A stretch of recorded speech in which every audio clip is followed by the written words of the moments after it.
Okay, welcome back to the Hero's Journey Project, episode number 6. We've got some fun stuff for you today, interesting tidbits and all that fun stuff. Let's get right into it.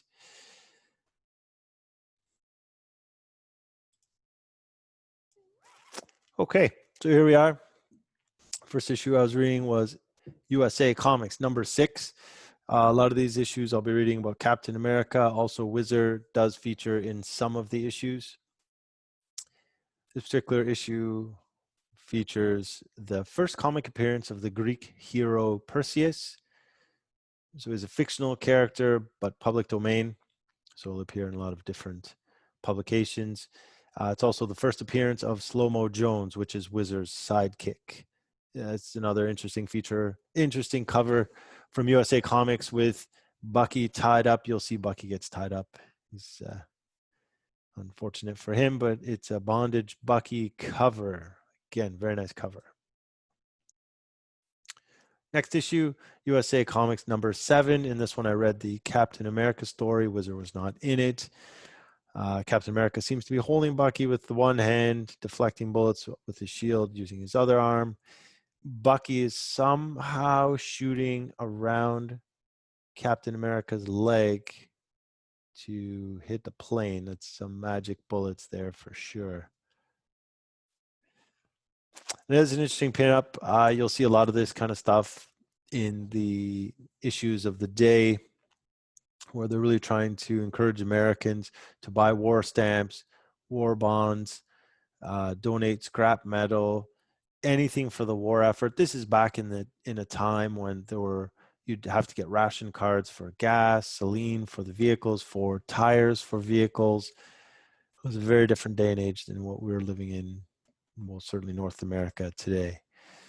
USA Comics number 8, Captain America story and a Whizzer story. Again, Bucky is in bondage again on the cover.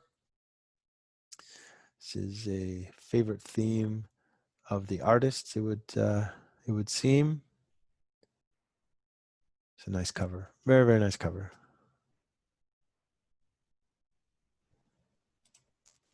USA Comics number 9, Captain America and Whizzer stories again. Bucky again tied up with some gruesome looking Nazis there. Mad scientist type guy. Looks like perhaps Hitler in the background. A classic cover from USA Comics. Now we move on to Whiz Comics number 34. In these issues, I was reading Captain Marvel and Ibis, the Invincible. I'm going to tell you that I feel like it should be pronounced Ibis, but it's not Ibis. There was a phonetic pronunciation in one of the issues or a couple of the issues, and it is, in fact, Ibis. This issue features an appearance by the Lieutenant Marvels, which are 3 other characters in the Captain Marvel's world that are also named Billy Batson, same as Captain Marvel's alter ego, and they also have the power of Captain Marvel, and they only use their powers when they're all together.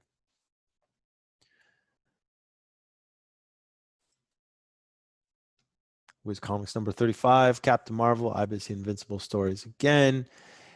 This seems to be the first comic appearance that I could find of actress Hedy Lamarr. There's a couple of images of her in the issue. Perhaps the first appearance that I could find. So who knows? Maybe it turns out to be the first appearance. Hedy Lamarr, screen actress, silver screen actress of the time.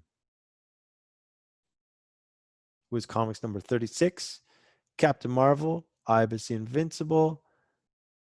Another fun story in there. The Captain Marvel stories tend to be pretty interesting. I find them quite a bit of fun. For Ibis the Invincible, I do read.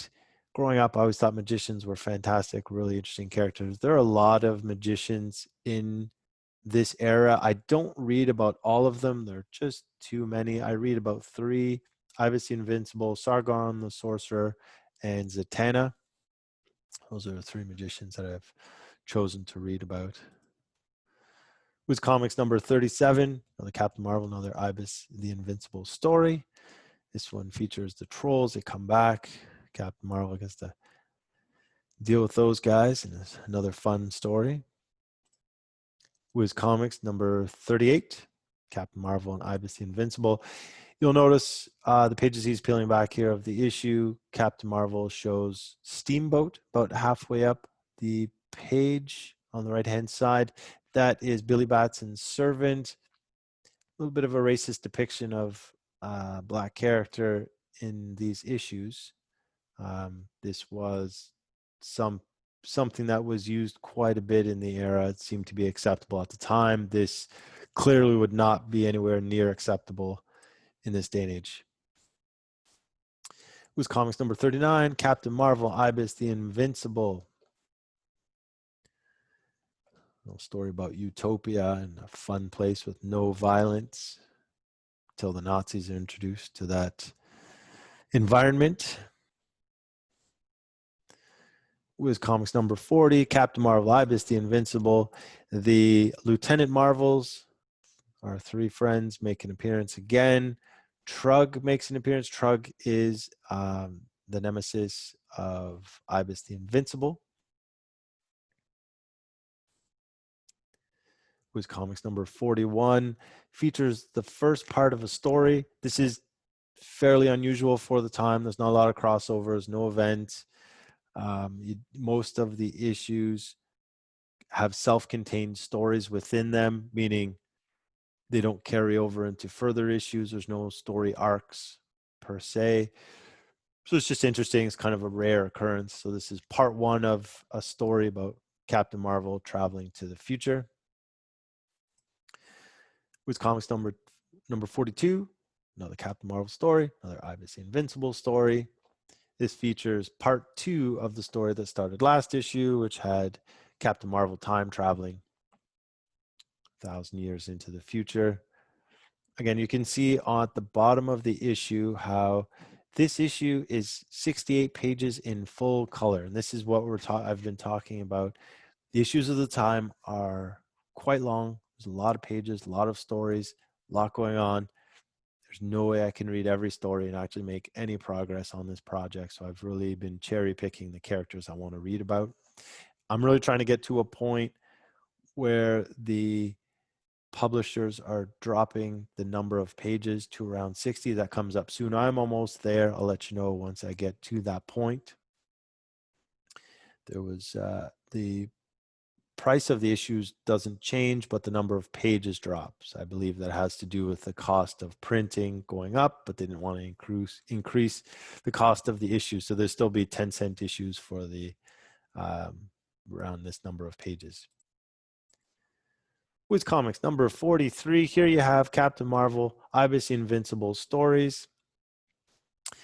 Now this has, the Captain Marvel story has a device which I want to say it's breaking the fourth wall, but it's not quite that. Someone can maybe elaborate what it is for me. But in this issue, Captain Marvel has to save Whiz Comics Publishing. So it's the publisher within the actual comic of the publisher, and they actually visit the Whiz Comic offices. So I'm not sure what kind of device that is. I want to say it's something along the lines of the fourth wall, but I'm really not sure. And that's all I had. That's the end of the journey for now. I will let you know once I've read more comics, let you know what tidbits I've come up with. And if you have any questions or comments, please let me know. I'd be happy to have a conversation with you. Thanks. Take care.